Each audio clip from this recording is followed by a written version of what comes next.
up, y'all? It's me. I'm back. Hope you guys are doing well. I'm here to try out something new today, actually, though. Have some fun with it. Some of you guys may know this, some of you guys may not, especially if you're newer or maybe don't actually know me personally in real life. My background and my degree that I got in school is actually in film studies. So that makes me very, very good at analyzing and breaking down the threads and talking about film in a very academic sense. And not much else if I'm being completely honest. But, however, that is gonna come in very handy today because I'm gonna start the first of my food and film series here with a banger. What I'm gonna be doing is reviewing films, not only for the film content themselves, but the food that is also present in it. Today, we're gonna start off with The Menu. That's right, it's a movie that came out about 1 or 2 years ago. I wanna say it came out in 2002, or 2002, that's crazy. 2022, yeah. Blast to the past there real quick. Yeah, it came out in 2022.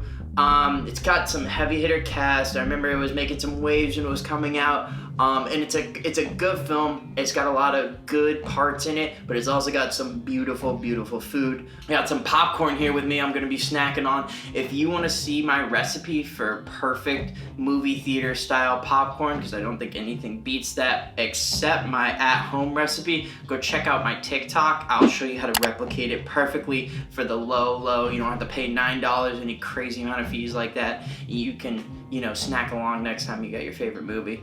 Check out, all my other channels.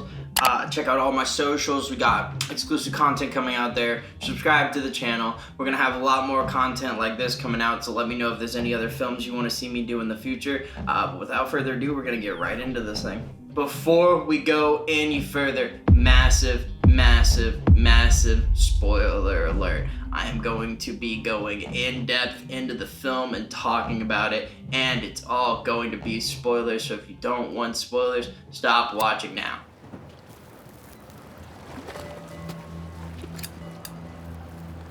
Babe, please don't smoke. It'll kill your palate. Then my palate will die happy. Hey. All right, boom. So right out of the gate, we got my man Mad Max. Oh, wait. I guess I can't call him Mad Max because they both could be Mad Max at this point. Shout out to Furiosa. We got my man Beast from X-Men. Searchers. How wonderful. Another mutant already here. He seems like the most absolutely stuck-up, pretentious, just annoying person from the first scene. We got our girl Queen's Gambit. She seems much more laid back, much more chill.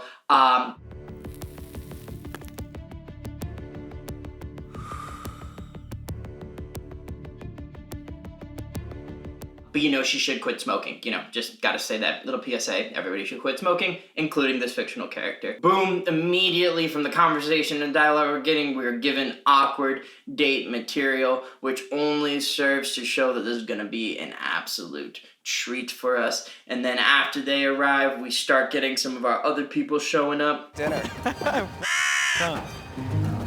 Great. Power tasting. They'll be wasted by the amuse. Also, just a quick sidebar, but a power tasting sounds like something that should be absolutely illegal in all 50 states, all provinces, and every single country on the face of the earth. I don't even want to know what that means. That sounds horrible, and just ban it outright. Even with all the awkwardness and the weird tension between them, they get on a boat together and they start heading off to a fantasy island. Hawthorne, all aboard! Ladies and gentlemen. As they're chugging along, they get their first start-off dish of the evening, and it's an oyster with some kind of algae and some other stuff with it. My girl Queen's Gambit acts really weird about the whole algae thing on food, but if you really think about it, things like, mushrooms, veal, caviar, there's some pretty weird and pretty wild things that are regularly eaten across the world, so I don't know, maybe that's just me. However, I will say, I agree with my girl, absolutely. There is absolutely no reason you should put anything on an oyster, except maybe a little bit of Tabasco. I'm gonna give this one a 2 out of 5. I think I prefer just the oyster, though. Love oysters. No, it's the balance of the products. You need the mouthfeel of the mignonette. Please don't say mouthfeel. Mouthfeel. Yeah, girl. That's exactly my thoughts on the word as well. Mouthfeel. So we finally get to Treasure Island, and we have a really weird and awkward interaction with Elsa, who seems to be the sergeant in command on the island. And she reveals that our girl Queen's Gambit was not the original intended guest to come with our man Beast. Oh, that's awkward. Oh, that's awkward. She's the backup singer. She was second string. Come on, girl. Already, we all know you could do better than that. For this man, don't do it yourself like that. Anyway, so next thing we hit into is we get a tour of the island. We get a proper intro to all of our other characters who will be dining here tonight. We got the dumb finance bros. We got bag actor and his unfortunate personal assistant. We got the extra rich been here many times, and the critic and her muse. I know muse is not the right use of that word there, but it's hilarious to think of it as that. And I gotta say, before we get any further into this, just for time's sake, I'm gonna have to cut all of it out pretty much, but all of the little background quips back and forth between these groups of people together, it just... Our smokehouse is in the Nordic tradition. We use the meat of dairy cows only, which we age for an astonishing 152 days to relax the protein strands. Oof. So next we enter into heaven. This restaurant just looks absolutely immaculate, and already immediately off the bat, because this is a thriller, horror kind of a thing, we've got everybody acting super weird and confrontational to our protagonist off the bat. I get it, she wasn't supposed to be here, which also, don't act weird toward her. That's entirely my man Beast's fault. Like, he should be the one catching all the blame for this. But yeah, you know, maybe it'll come into play later. Who knows?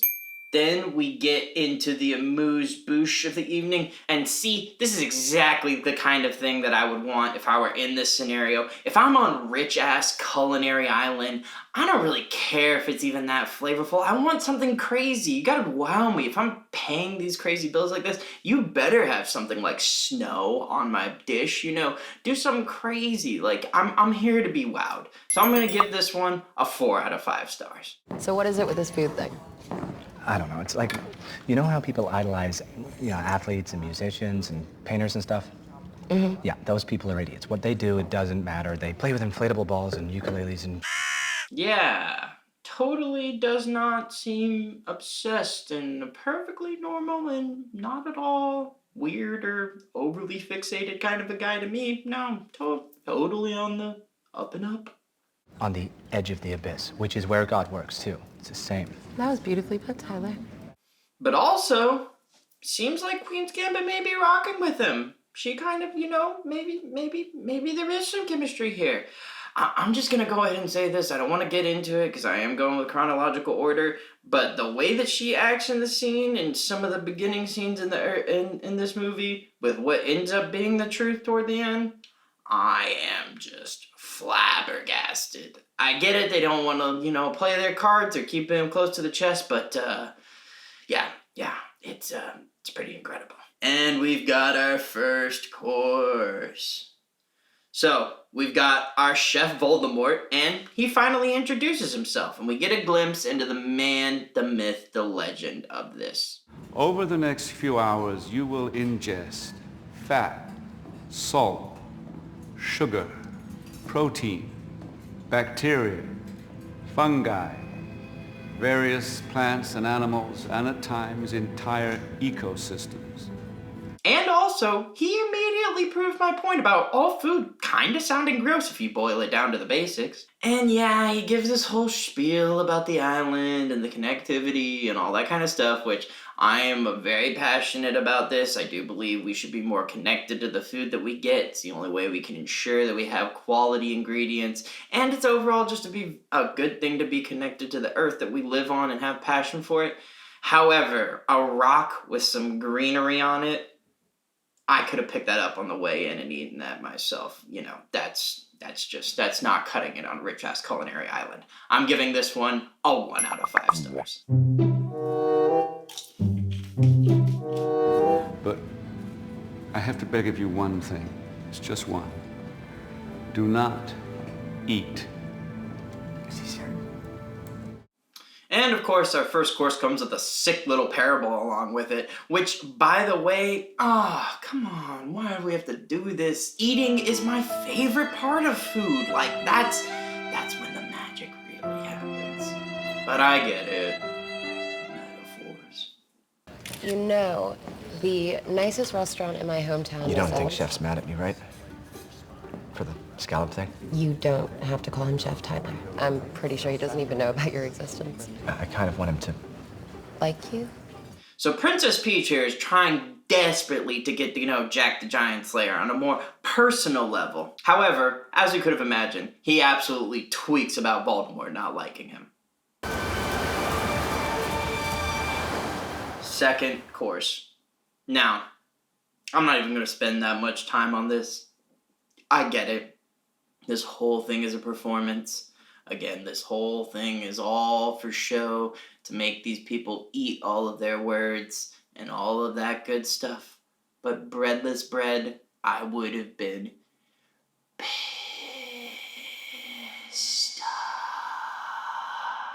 Pissed. Love bread. Come on, as you know, Scrumptious Sandwich Man. It's your boy.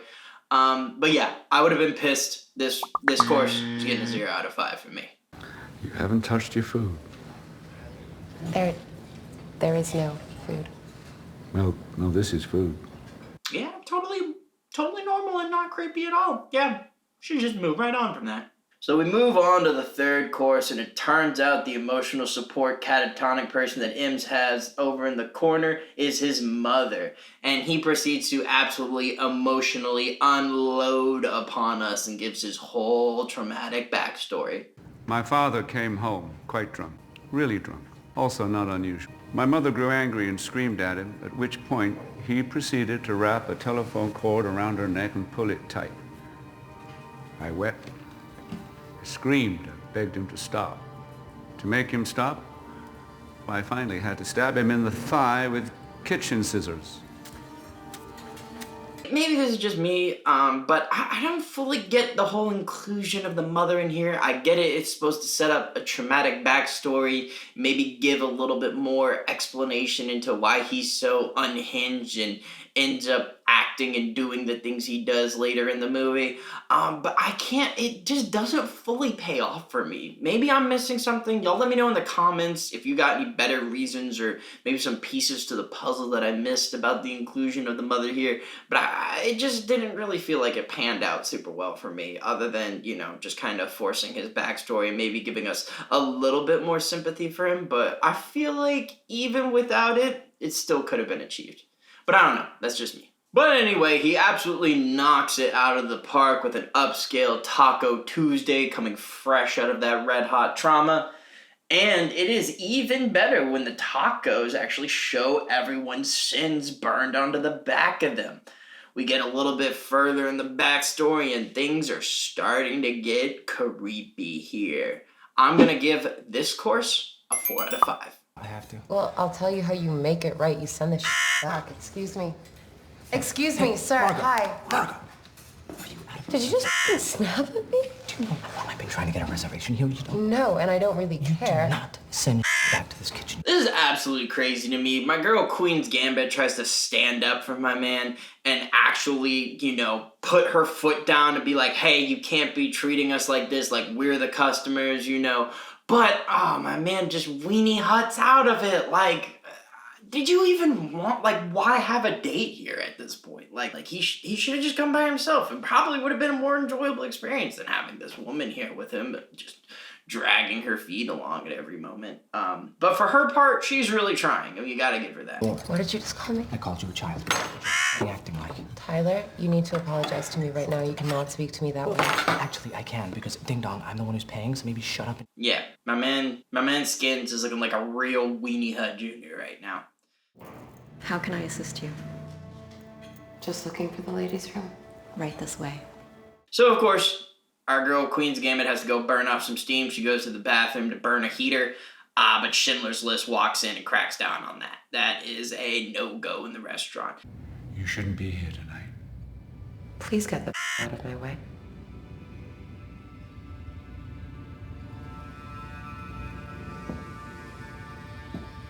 He gives her a strong warning that she doesn't belong here and she shouldn't have been here, but this is one of those ones that I think if you read into it and with some context, may not be exactly the warning that we're meant to believe it is right now.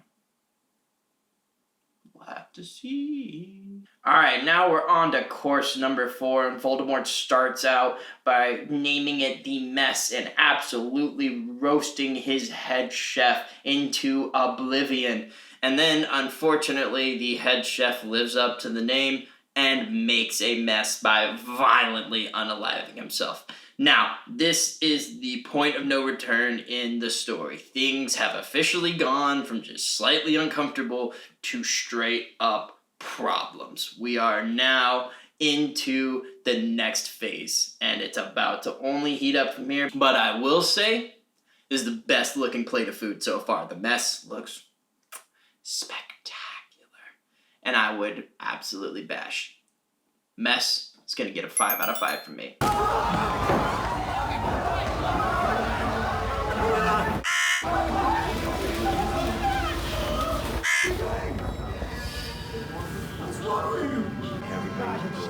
That was a shock. I didn't see that coming.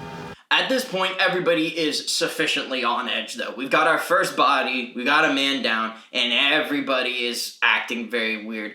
Except for our friend Beast. Why is he just eating his food and acting normal? Seems a bit sus, if you ask me. But then our friend Cheater Pumpkin Eater tries to flee out of there, and that fails immediately, and he loses a finger for it, and clearly things are escalating now here as we're reaching the halfway mark of the film. So Furiosa gets invited over into the kitchen, and she learns the truth about this sinister plot.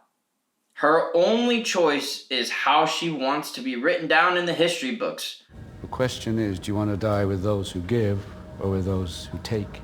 I know, again, suspension of disbelief is absolutely crucial in movies like this. Any movie actually hinges on suspension of disbelief. You know, you gotta just let it go and imagine that you're in a fantasy. But at this point, if this man tells me there's no option to leave this island alive and we're gonna die, I'm picking up the closest blunt force object and fighting my way out of there. Because you know what? Guess what happens? If I lose, I die. That was gonna happen already. But there is a percentage chance I could fight my way out of there. So why not try? I get it, the whole rest of the movie ends if this happens. But this is the biggest one for me that I got caught up on. Maybe it's just me, but I'm picking up the closest skillet, and I'm exterior view. Dang, if that was in the daylight, I bet that view would be pretty phenomenal. No, man. So what then? We...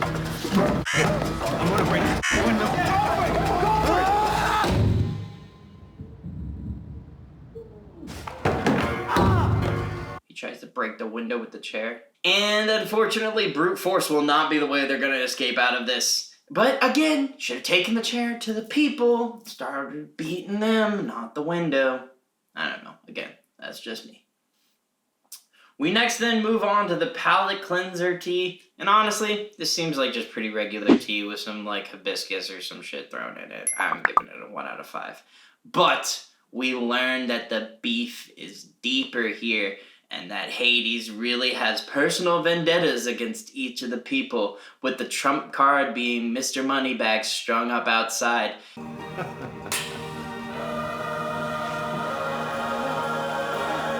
And unfortunately, as we know, everybody's dying, and he goes for the last plunge he'll ever have in his life. The absolute worst dunk tank of all time. Yeah, that's his treatment. You know, it's at this point that we discover what our chef's real vendetta is and why we got these groups of people here. We got, of course, the critic wrote some bad reviews and hurt some, people's lives and opinions. We got the regular Richie Riches who just get to experience this but don't really experience it. We've got the finance bros who think that they can just demand it around and, do whatever they want because they have the money to pay for this. But I've gotta say, the reasoning of the actor being in such a bad movie that it pissed the chef off so much that he thinks he deserves to die is an amazing piece in this film. Like, that had to have come straight from the writer, you know. Only a film person could have just been like, yeah, I've seen a movie so bad that everybody in that movie deserves to go straight to the guillotine for having ever been a part of it. That's just so crazy. But yeah, we get the first glimpses into this man's pretty unhinged psyche, and he seems like an artist forlorn. So we're on to our next course, and it starts off outside, which already is a bad omen for our patrons. It starts off with one of the other chefs, who's a woman, mentioning that our head chef was a little bit of a creepo and was harassing some of the female staff. And it ends with him getting stabbed in the leg for such transgression. I mean, that's one way to overcome the patriarchy, so fair play, fair play.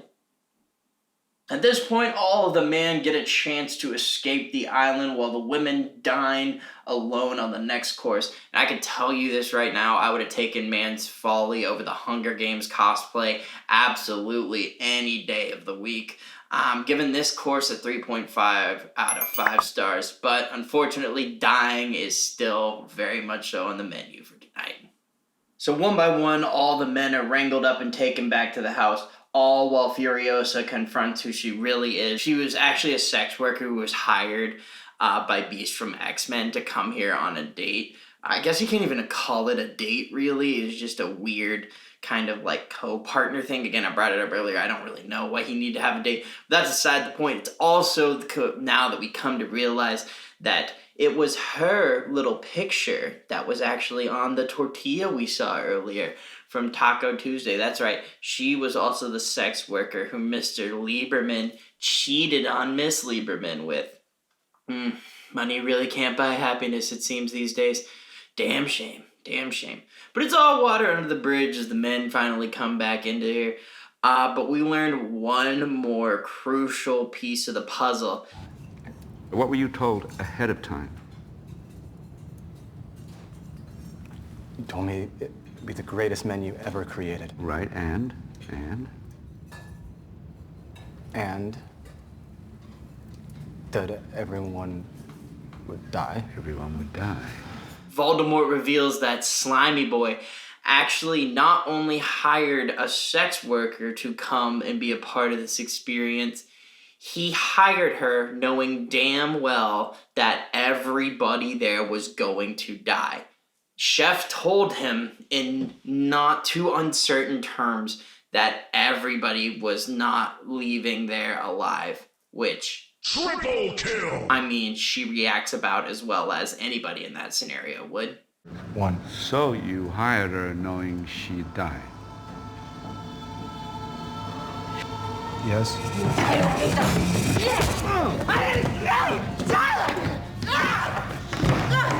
Which is to say, pissed off, and I would have taken it even further than her. Again, I am absolutely laying waste to everybody in this situation.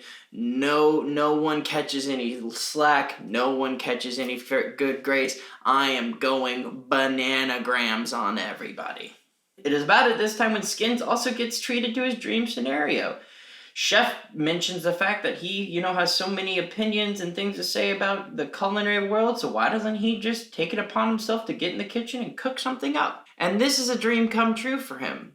Oh, wait, no. It's actually a living nightmare, because he has no formal chef training, so his meal goes about as well as you can imagine for somebody in this sort of a scenario. He absolutely bombs it. And I gotta take a second to pause here. This scene is probably my favorite in the whole movie. It just really encapsulates the themes of, just because you feel like you have something to say about it, just because you know a whole lot about a subject. You can read all day, you can know all the facts, you can know all the terminology, all that kind of good stuff. At the end of the day, if you're not acting, It is not at all the same thing. Actions do not equal words and thoughts. So it really does just drive home that point. And I say that here sitting full well knowing that I run a YouTube channel where I am currently critiquing not only food, but film. That's just something that I try and keep in mind and try and keep things, mostly positive. If I do make any critiques, it's all jokes, all water under the bridge. But yeah, it is a very real thing. A lot of people just go out there and just think that they're experts just because they know a whole lot of things about something. But until you really put on those gloves and get in the kitchen and face the heat, you don't really know what it's like. And of course, I think this goes without saying, but Tyler's bullshit wildly and dangerously undercooked, and it looks absolutely abysmal. I'm giving this dish a 1 out of 5. Chef goes over and whispers something in his ear, giving them the long kiss goodnight, and he just sort of ambles off weirdly into the distance.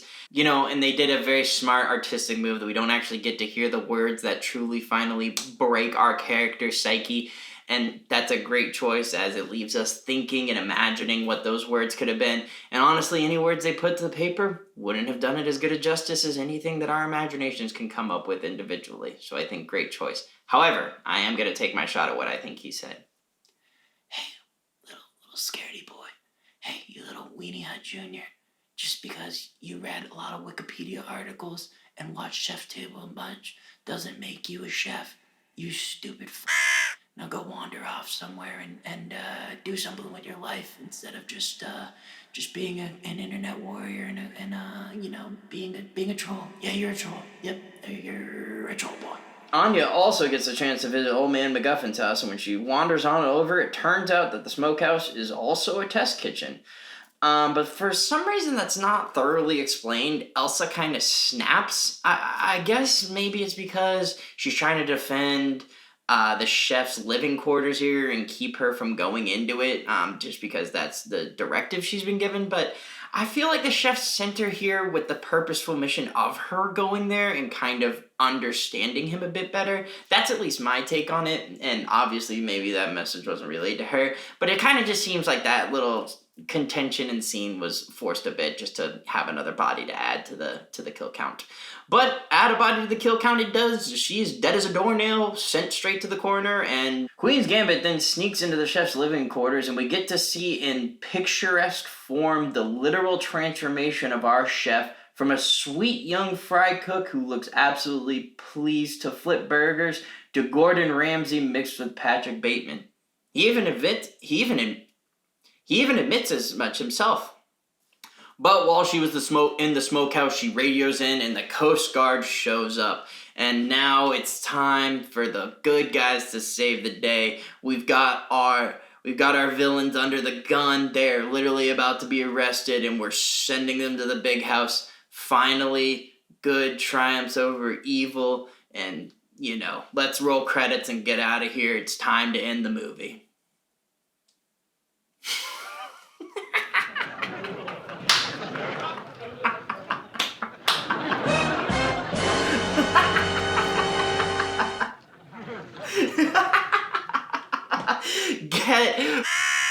Get oh my god, that's hilarious. That scene with the gun lighting, that was beautiful. Absolutely amazing. Chef's de Triomphe. I gotta say, I loved it. I will say, though, the chef is getting into a bit omniscient territory. He seems to be able to control things that he really should not even be in control. I mean, he just had a Coast Guard actor on standby to just be able to do this. But besides all that point, it was an amazing twist, and we're right back where we started. However, our girl Queen's Gambit plays the Uno reverse card and hits it with a whole bunch of straight facts. I've got a bunch of great burger content coming. Y'all better keep an eye out for it. Stay tuned. Subscribe.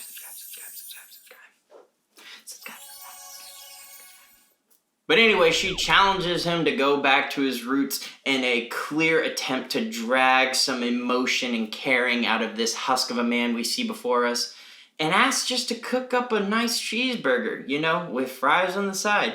and whip up a delicious looking double cheeseburger. He does. It is absolutely fantastic looking. I'm giving this one a 10 out of 5. Five Guys is the peak of culinary experience. This is absolutely a delicious, delicious looking one. And sometimes classics are classics for a reason. Oh, absolutely. Bellissimo. Delissimo. Our Girl Queen's Gambit also does say a whole lot of facts about what a whole lot of people think about fine dining, and honestly, can't complain too much. She does lay down the truth here. However, she pulls the final power move and asks for a doggy bag to go, because she's getting the f*** out of here and is done with all this craziness. And I guess the moment really did break our chef a little bit, as he allows her to just walk right out, and she goes and gets on a boat and pieces out from the island, as everybody gets to take their one last moment of glory and get turned into literal human s'mores. No, that is not a joke. He literally dresses up everybody like human s'mores, and they all go out together in a fabulous blaze of glory, just like we knew was going to happen this whole time. And our hero is left pondering what exactly she's going to do next, and what exactly everything that just happened to her really meant. So now that we've reached the end of our movie, I'm gonna give a few final thoughts to just wrap it up in a bow here. This was a super fun time. Again, this is my second time checking out the movie. I really had a blast. I liked it a lot more on the second viewing than I did the first time. I will say there was more to this movie than I remember there being. It's a fun romp. It's got a lot of kooky characters, but it doesn't warrant a ton of repeat viewings. But it does, warrant at least one extra one, and it's a mighty good time if you've never seen it before, or if you want to just throw on a fun thriller. It's also got some beautiful, beautiful food scenes. The main trio of the chef and Nicholas Holt's character and Anya Taylor-Joy's all connecting are the strongest acting points of this movie. Their characters are really well fleshed out, I think, and have some good stories behind them, and they really do hold the movie together. That being said, though, I did mention that some of the secondary characters are quite funny and do have some good dialogue, but they are absolutely caricatures. I think that was done very purposefully for this film because it kind of works within the themes, but to be fair, they could have been fleshed out a little bit more. But that is a very minor critique I have. Ralph Fiennes turns in another absolutely legendary villain performance, and me personally, I believe all the best villains come from a place of relatability. You can understand what their motives are and what they come from. And I will say, as someone who works in very artistic fields and have done a lot of artistic pursuits, as soon as money starts coming into the art, it always becomes a conflict of interest. No matter how good you are at it, you always have to weigh it out, and a lot of people I know do get burnt out trying to do things like this, trying to work within the struggles of making money, but also finding artistic fulfillment is a very tough thing for anybody in an artistic field.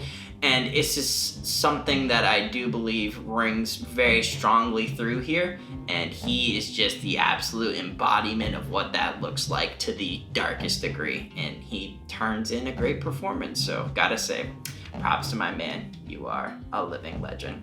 This through line, I will say again, coupled with enough dark humor to keep me entertained and enjoyed throughout, had me invested in this movie. And again, I got a lot more out of it on a second viewing. So I'm gonna say at the end of the day, my overall rating for this movie is a 3.5 out of 5 stars. I definitely highly recommend it anytime you want a nice thriller and are trying to burn 2 hours of time. Well, there you have it. There's my first food and film. Y'all are gonna have to let me know how you like this. I got plenty more ideas for films that I want to do in the future, but let me know if there's any ones that you guys have in mind. I know there's a couple different directions I can go with some of these food films, but I thought this is a super fun one. Again, let me know in the comments if there's any other films you want me to check out. Subscribe to the channel. Check out again my TikTok to see how I make this delicious buttery movie theater style popcorn. And follow me on all my socials. The links are down in the description. We got a whole lot more content coming. Like I said, I'm just coming with a variety of different fun things. I'm trying out new stuff, and you best believe I'm having a blast while doing it. So I hope you jump along for the ride. But until next time, peace out, y'all.